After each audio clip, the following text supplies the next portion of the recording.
Number 12 देखिए, कह रहा है कि Sushant invested certain amount of money in 2 schemes A and B. ठीक है, कितनी स्कीम्स हैं? 2 स्कीम्स हैं। सपोज 2 बैंक है अलग अलग, ठीक है, बैंक ए और बैंक बी।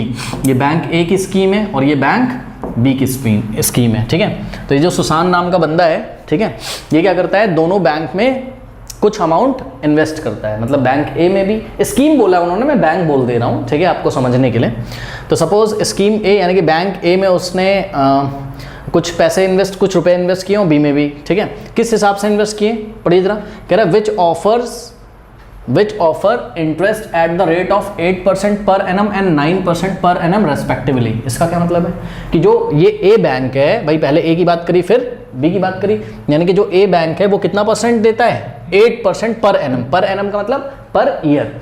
ठीक है, पर ईयर कितना इंटरेस्ट देता है, 8%। तो ये वाला बैंक कितना इंटरेस्ट देगा, 8% सुशांत को, और ये कितना इंटरेस्ट देगा, 9%। ठीक है भाई, ये भी बात हमें समझ में आई। चलो, इंटरेस्ट का मतलब समझते हो? हाँ, मतलब अगर हमने 100 रुपये जमा किए हैं तो वो हमको इंटरेस्ट मतलब ब्याज कितना देगा, 100 रुपये पे 8%। 100 का 8% मतलब 8 रुपीज़। और दूसरा बैंक कितना दे रहा है, 9 रुपीज़। एक बात बताऊँ, इंटरेस्ट और अमाउंट में अंतर होता है। बात समझिए ज़रा। मान लीजिए कि मैंने बोला भाई 8% के हिसाब से मैंने बैंक ए में इन्वेस्ट किया है, तो मुझे बताओ अमाउंट कितना मिलेगा, 1 साल के बाद मुझे कितना अमाउंट मिलेगा। तो पता है, मान लो मैंने 100 रुपये जमा किए थे, कितने, 100, तो 100 तो मुझे मिलेगा अगर मैं किसकी बात कर रहा हूँ, अमाउंट की। ठीक है, तो 100 रुपये तो मुझे मिलेगा ही मिलेगा, और 100 का 8% भी मुझे मिलेगा। अमाउंट में तो मेरा प्रिंसिपल भी मिलेगा जो मैंने जमा किया था। जो रुपए आप जमा करते हो, जो पैसे आप जमा करते हो, उसको प्रिंसिपल अमाउंट बोलते हैं। ठीक है, मूलधन हिंदी में उसको बोलते हैं। ठीक, तो ये तो मुझे मिलेगा, और साथ में इसका 8%, 100 का 8% भी मिलेगा, यानी कि टोटल मुझे कितना मिलेगा, 108 रुपीज़। लेकिन अगर केवल आपको ये पूछा जाए कि इंटरेस्ट कितना मिलेगा, साल भर में आपको कितना इंटरेस्ट मिलेगा, मतलब ब्याज कितना मिलेगा, तो आपको केवल क्या बात करनी है, 8 रुपीज़। केवल कितना मिलेगा आपको, ₹8। तो आप केवल इंटरेस्ट की बात करिएगा, यानी कि क्वेश्चन पढ़ते टाइम आपको एग्जाम में ये ध्यान देना है कि इंटरेस्ट की बात कर रहा है या अमाउंट की बात कर रहा है। ठीक है, तो आइए जरा क्वेश्चन पढ़ते हैं। कह रहा है कि she received ₹1860 as annual interest. हाँ बताओ भाई, अमाउंट मिला कि इंटरेस्ट मिला, इंटरेस्ट मिला, एनुअल इंटरेस्ट मिला। तो ब्याज की बात कर रहा है या अमाउंट की बात नहीं कर रहा है, ठीक है ना। तो उसको कितना ब्याज मिला, ₹1860 इंटरेस्ट मिला। ये टोटल इंटरेस्ट की वो बात कर रहे हैं, पता है आपको। कुछ इंटरेस्ट तो कहाँ से मिला होगा, बैंक ए से, और कुछ कहाँ से मिला होगा, बैंक बी से। अगर हम दोनों का ऐड कर दें तो किसके इक्वल रखना पड़ेगा हमें, 1860 के इक्वल हमको रखना पड़ेगा। चलिए आगे पढ़ते हैं। आगे पढ़ने से पहले आप एक काम करिए, ये पढ़िए पहले, how much did she invest in each scheme. ठीक है, उसने हर एक स्कीम में कितना इन्वेस्ट किया। तो हम ये चलो मान लेते हैं कि स्कीम ए में उसने ₹Y इन्वेस्ट किया। ठीक है, तो लेट, देखिए सॉल्यूशन में, अभी हम क्वेश्चन आगे पढ़ेंगे, रुक जाइए। लेट सुशांत या सुसैन, जो भी नाम है इसका, सुशान बोल रहा हूँ मैं, सुसैन है शायद, है ना। Let Susan invested ₹X in scheme A and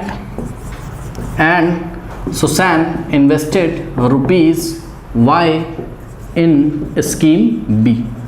okay, B scheme में कितना इन्वेस्ट किया, ₹Y, और स्कीम ए यानी बैंक ए में कितना इन्वेस्ट किया, ₹X। ठीक है, चलो बहुत बढ़िया। अब थोड़ा सा ध्यान दीजिए आप, पहली कंडीशन यहीं तक पढ़ो, अभी हम देखते हैं आगे का कंडीशन। ठीक है, एक बात बताओ, बैंक ए कितना इंटरेस्ट देता है, 8% देता है। ठीक है, तो उसको बैंक ए से कितना इंटरेस्ट मिलेगा, X का 8%। भाई X रुपये जमा किया है ना, तो 8% ऑफ X। तो यहां से जो उसको इंटरेस्ट मिलेगा, क्या मिलेगा, 8% ऑफ X। इसका क्या मतलब होता है, इसका मतलब होता है 8/100, और ऑफ का मतलब इनटू, यानी कि कितना मिलेगा यहाँ से, 8x/100। ये इंटरेस्ट है, ये अमाउंट नहीं है।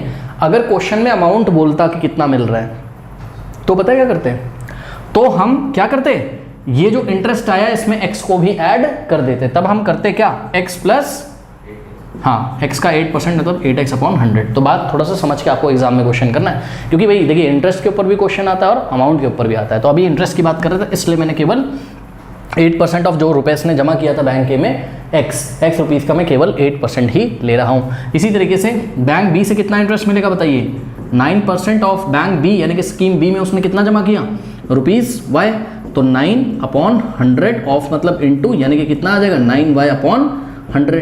तो अब आप देखिए रुपीज़ 8x/100 बैंक ए से मिला 1 साल में, और रुपीज़ 9y/100 बैंक बी से मिला। तो इन दोनों इंटरेस्ट को अगर हम ऐड कर दें तो सिचुएशन 1 में उसको कितना इंटरेस्ट मिला था, 1860। ठीक है, तो केस 1, ठीक है, केस नंबर 1 क्या बनेगी इक्वेशन बताइए, 8x/100, भाई इन दोनों को ऐड कर दो ना, 8x/100 और plus 9y/100 is equals to कितना आ जाएगा, रुपीज़ 1860। कोई डाउट है बताइए। इसको थोड़ा सा सॉल्व कर लें क्या, कैसे करें, 100 से मल्टीप्लाई कर दें, हाँ चलो एक काम करते हैं, तो LHS में भी 100 से और RHS में भी 100 से मल्टीप्लाई कर देते हैं। तो क्या आप डायरेक्ट बता सकते हो आंसर क्या आएगा, ये 100 से मल्टीप्लाई होगा तो 100 से 100 कैंसिल होगा, 8x आ जाएगा यहाँ, और प्लस यहाँ 100 से मल्टीप्लाई करेंगे, 100 से 100 कैंसिल हो जाएगा, 9y इज इक्वल्स टू, यहाँ 100 से मल्टीप्लाई करोगे तो 1860 इतना तो था, 2 0 और लगा देंगे। कोई डाउट है, तो चलिए हम इसको इक्वेशन नंबर 1 बोल देते हैं। ठीक है, ये बन गई हमारी इक्वेशन नंबर 1। अब हम क्वेश्चन को अगर आगे पढ़ें, ठीक है, तो फिर से यहाँ पर हम डायग्राम बना लेते हैं अपना। ये मेरा बैंक ए है, बैंक ए, और ये है मेरा बैंक बी या स्कीम बी, करेक्ट। अब पढ़िए जरा आगे, कह रहा however had she interchange the amount of investments in 2 schemes, अगर वो दोनों स्कीम्स में इन्वेस्ट किए गए अमाउंट को क्या कर दे, इंटरचेंज, मतलब कि हाँ पहले वो रुपीज़ x कहाँ इन्वेस्ट करती थी, बैंक ए में, लेकिन अब वो रुपीज़ x कहाँ इन्वेस्ट करेगी, बैंक बी में। पहले वो रुपीज़ y कहाँ इन्वेस्ट करती थी, बैंक बी में, अब वो रुपीज़ y इन्वेस्ट करेगी बैंक ए में। ठीक है, तो मैं देखिए यहाँ स्टेटमेंट नहीं लिख रहा हूँ, आपको यहाँ स्टेटमेंट लिखनी है केस नंबर 2 लगा के।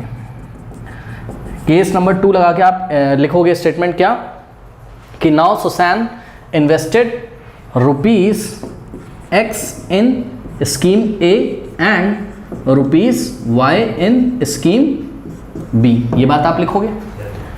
हाँ, ओ सॉरी गलत कर दिया मैंने, rupees y in scheme A and rupees x in scheme B. बात समझ में आई कि नहीं, जो रुपीज़ वो इन्वेस्ट करती थी वो उसने क्या कर दी, इंटरचेंज कर दी। सपोज यहाँ 10,000 इन्वेस्ट करती थी और यहाँ 12,000, तो अब उल्टा कर देगी, स्कीम ए में 12,000 इन्वेस्ट करेगी और स्कीम बी में 10,000 इन्वेस्ट करेगी। ठीक है, यही बात है, तो एक्स और वाई को हमने इंटरचेंज कर दिया। चलो बहुत बढ़िया। अब एक बात बताओ कि जो स्कीम ए है, भाई तुम बैंक ए के पास गए, तुमने बोला भाई हम कुछ रुपए इन्वेस्ट करना चाहते हैं, तो अगर तुम अपना अमाउंट चेंज कर दोगे तो वो अपना इंटरेस्ट थोड़ी ना चेंज कर देगा, उसका इंटरेस्ट तो अभी भी कितना है, हाँ 8% सेम है। यानी कि बैंक ए का इंटरेस्ट अभी भी 8% पर एनम है और बैंक बी का इंटरेस्ट अभी भी 9% पर एनम है। तो अब सुसैन को बैंक ए से कितना इंटरेस्ट मिलेगा, कितना रुपए इन्वेस्ट किया उसने, वाई, तो वाई का कितना परसेंट, 8%। कितना हो जाएगा वाई का 8%, बोलो 8y/100। और बैंक बी में उसने रुपीज़ वाई इन्वेस्ट किया है, ठीक, तो बैंक बी से उसको कितना इंटरेस्ट मिलेगा, 9x/100। कोई डाउट है। अब देखो ये केस नंबर 1 था और ये केस नंबर क्या है, 2 है। तो केस नंबर 2 में बैंक ए से इतना रुपए मिला उसको एज अ इंटरेस्ट और बैंक बी से इतना रुपीज़ मिला उसको एज अ इंटरेस्ट। इन दोनों को अगर हम ऐड कर दें तो क्वेश्चन में कुछ दिया होगा, पढ़ो। कह रहा है कि however she interchange the amount of investment in the 2 schemes she would have receive 20 rupees more as annual interest. मतलब जितना इंटरेस्ट उसको मिल रहा था उससे अब 20 रुपीज़ उसको ज़्यादा मिलेगा। तो बात ज़रा समझिए जरा। According to the question in situation number 2 अगर हम इसको ऐड कर दें तो ध्यान दें प्लीज़, क्या हो जाएगा आपके पास 8y/100 और प्लस 9x/100, ठीक है, इज इक्वल्स टू, ध्यान दें प्लीज़, पहले कितना मिलता था इंटरेस्ट 1860 रुपीज़, अब 20 मोर मिलेगा, तो 20 इसमें हम क्या कर देंगे ऐड। नहीं समझ में आई बात, जितना पहले मिलता था उससे 20 रुपये ज़्यादा मिलेगा। ठीक है, तो बताइए मुझे यहाँ पर मैं ऐड करके कितना लिखूँ, 1860 प्लस 20 कितना हो जाएगा 1880, तो लिख दूँ मैं डायरेक्ट, कोई प्रॉब्लम। तो यहाँ पर मैंने लिख दिया 1880। कोई डाउट है। अब हम एक काम करेंगे, इसको भी बोथ साइड 100 से क्या करेंगे, मल्टीप्लाई करेंगे। तो बताइए इक्वेशन क्या बनेगी, यहाँ 100 से मल्टीप्लाई होगा तो 100 से 100 कैंसिल हो जाएगा, क्या बचेगा 8y, ठीक है। तो यहाँ पे हो गया हमारे पास 8y और प्लस यहाँ 100 से मल्टीप्लाई करोगे तो 100 से 100 कैंसिल हो जाएगा 9y, ठीक है। 9y इज इक्वल्स टू, यहाँ 100 से मल्टीप्लाई करोगे तो 1880 और फिर 2 0 और लगा देंगे। भाई LHS में भी 100 से मल्टीप्लाई करोगे और RHS में भी, तो 1880 और 2 0 हम और लगा देंगे। This is equation number 2। Now we will solve equation 1 and 2। पहले इतना कॉपी कर लीजिए, ये इक्वेशन 1 है, ये 2 है। लास्ट टाइम मैंने इक्वेशन 2 थोड़ा गलत लिख दिया था, 8y और 9y कर दिया था ना, तो 9 के साथ यहाँ x होना चाहिए, ठीक है। इसको आप करेक्ट कर लीजिएगा।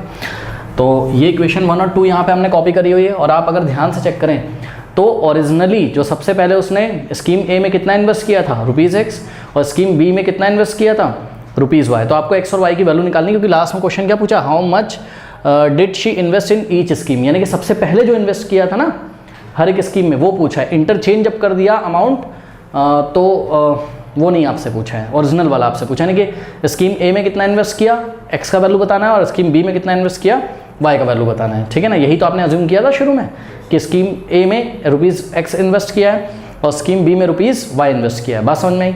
अब देखो जरा, ये दोनों इक्वेशन आपको दिख रही, बड़ी स्पेशल इक्वेशन है, पहचान गए होंगे। यहाँ पर x का जो कोफिशिएंट है वो दूसरी इक्वेशन में नहीं हो पाया क्या? यहाँ पे जो x का कोफिशिएंट है, यस, इसको थोड़ा सा सुधार के लिख लें हम लोग, ठीक है।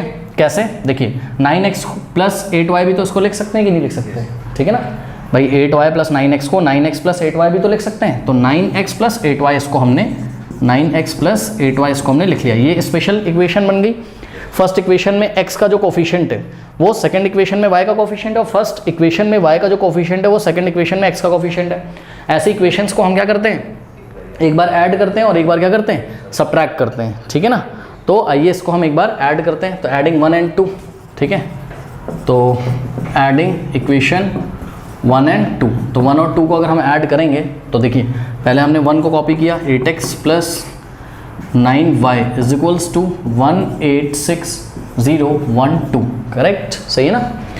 उसके बाद 9x और plus 8y is equals to 188,000, सही है।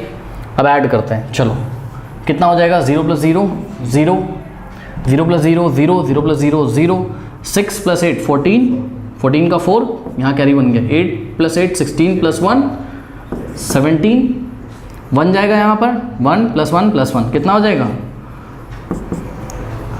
ठीक है ना। चलो बहुत बढ़िया। अब 9 प्लस 8 कितना होता है, 17, 17y और प्लस 8 प्लस 9 17x। यहाँ से आप क्या कॉमन लोगे, 17 ले लेते हैं कॉमन, तो 17 कॉमन ले लिया तो x plus Y is equals to, ध्यान दें प्लीज़, इसको आप क्या लिख सकते हो, 374 इंटू 1000 भी लिख सकते हो, और ज़रूरत नहीं है, आप तो काट लोगे ना, कोई दिक्कत नहीं है ये, ठीक। नाउ अब ये 17 से बोथ साइड डिवाइड लगा देंगे, तो डिवाइडिंग बाय 17 बोथ साइड, इधर लेफ्ट में भी 17 से डिवाइड लगाया और राइट में भी 17 से डिवाइड लगाया, तो ये 17 से 17 कैंसिल हो गया। अब देखिए आपको मैं 374 को 17 से आपको डिवाइड लगा के दिखा रहा हूँ, और पीछे कितने जीरो लगा देंगे, 3, ठीक है। तो केवल हमने क्या किया, 374 को किससे डिवाइड किया, 17 से, तो 17 2 जा कितना होता है 34, 7 माइनस 4 3, यहाँ से 4 उतारें, 17 2 जा 34, रिमाइंडर कितना बच गया 0, यानी कि पूरी तरीके से कैंसिल हो गया। आ कितना गया 22, यानी कि 17 1 जा 17 और 17 ये कितने टाइम जाएगा, 22 जा 374, 1 2 3 0, 1 2 3 0 भी हमने यहाँ लगा दिए। कोई डाउट है? तो इस तरीके से x plus Y is equals to कितना आ गया हमारे पास, हाँ, तो यहाँ पे हम इसको कॉपी कर लेते हैं। हमारे पास आया x plus Y is equals to 22,000, correct. This is equation number 3। Now अब क्या करें, इक्वेशन 2 में से 1 को सब्ट्रैक्ट कर देते हैं। 2 में से इसलिए मैं कर रहा हूँ कि ये 2 में देखो ना ध्यान से, 2 में आपके पास यहाँ पे बड़ा नंबर है ना, तो सब्ट्रैक्टिंग 1 फ्रॉम 2, ऐसे ही लिखेंगे, सब्ट्रैक्टिंग 1 फ्रॉम 2। तो हमने यहाँ लिखा क्या, सब्ट्रैक्टिंग इक्वेशन 1 फ्रॉम, आप किसी में से भी किसी को घटा दो, कोई फर्क नहीं पड़ेगा, 1 को 2 से या 2 को 1 से। तो 1 फ्रॉम 2 कर दिया, तो पहले किसको कॉपी करेंगे, 2 को। तो 2 क्या है हमारी 9x plus 8y is equals to 188,000। इसके नीचे हम इक्वेशन नंबर 1 को कॉपी करेंगे, कर लेते हैं, क्या बताइए, 8x plus 9y is equals to 186,123 minus करेंगे, ठीक है। और जब माइनस करते हैं तो साइन क्या होगा, चेंज होगा, ठीक है। तो यहाँ हो जाएगा माइनस, 8x के सामने माइनस, 9y के सामने यहाँ माइनस, और यहाँ पर भी क्या हो जाएगा माइनस। चलिए माइनस करिए, 0 minus 0 0, 0 minus 0 0, 0 minus 0 0, 8 minus 6 2, 8 minus 8 0, 1 minus 1 0, यानी कि कितना आ गया आपके पास, 2000 आ गया। ये दोनों जीरो का तो कोई मतलब नहीं, तो उसको मैंने हटा दिया, ठीक। अब 9x माइनस 8x x आ जाएगा, और 8y minus 9y minus y, plus minus minus sign लगेगा बड़े नंबर का, कोई डाउट है। तो ये आ गई आपकी equation number x minus Y is equals to कितना आ गया बताइए, ये आ गया आपके पास कितना 2000। तो 2000, दिस इज इक्वेशन नंबर 4। अब क्या करेंगे बताइए, एडिंग थर्ड एंड फोर्थ, यहीं पे ऐड कर दो, कोई प्रॉब्लम बताओ। तो adding third and fourth add कर देते हैं, वरना बार बार लिखना पड़ेगा मुझे। तो देखो जब ऐड करोगे तो y से y कैंसिल, ये पॉजिटिव है नेगेटिव, और x प्लस x क्या होता है 2x होता है, इज इक्वल्स टू, हाँ भाई ये कितना है 22,000 और प्लस 2,000 24,000, ठीक है। तो यहाँ से आ गया आपके पास कितना 24,000। अब डिवाइडिंग बाय 2 बोथ साइड, तो 2 से हमने लेफ्ट में डिवाइड लगाया और 2 से हमने राइट में, ये 2 से 2 कैंसिल हो जाएगा, और यहाँ पर 2 1 ज़ा 2 और 2 12 ज़ा 24, पीछे 3 0 लग जाएंगे, यानी कि x की वैल्यू कितनी आ गई 12,000। तो x is equals to 12,000 unit क्या होगी रुपीज़ 12,000, यानी कि स्कीम ए या बैंक ए में उसने कितना इन्वेस्ट किया ₹12,000। अब ये जो x की वैल्यू आई है, इसको ले जाके हम कहाँ रख देंगे, चाहो तो आप इक्वेशन 2 में 4 में रख दो या 3 में, तो बताओ कहाँ रखें, हाँ 3 में रख दें, 4 में रख दें, 3 में रख दो ना, आराम से आ जाएगा। x की वैल्यू रखो यहाँ पर कितना 12,000, putting 12,000 in equation number 3, x की जगह 12,000 और plus y is equals to 22,000। अब देखो 12,000 उधर जाएगा माइनस हो जाएगा, तो y is equals to 22,000 minus 12,000 कितना आ जाएगा 10,000, यानी कि ₹10,000 उसने कहाँ इन्वेस्ट किए, बैंक बी में। अब हम फाइनल आंसर देखिए, मैंने जानबूझ के यहाँ लिख के रखा हुआ है, आपको एग्जाम में लैंग्वेज भी लिखनी पड़ेगी, लॉन्ग आंसर टाइप क्वेश्चन है, तो क्या लिखोगे एग्जाम में, hence she invested ₹12,000 and 10,000 in 2 schemes A and B respectively. और ध्यान रहे, देखिए ए को हमने पहले लिखा है, तो पहले हमने किसको लिखा है ₹12,000 को, क्योंकि ए में उसने कितना इन्वेस्ट किया था ₹12,000। फिर हमने 10,000 लिखा, और 10,000 किस में इन्वेस्ट किया, बी में, क्योंकि बी में हमने y माना था, y की वैल्यू कितनी आई थी 10,000। तो इस तरीके से हम आंसर करेंगे।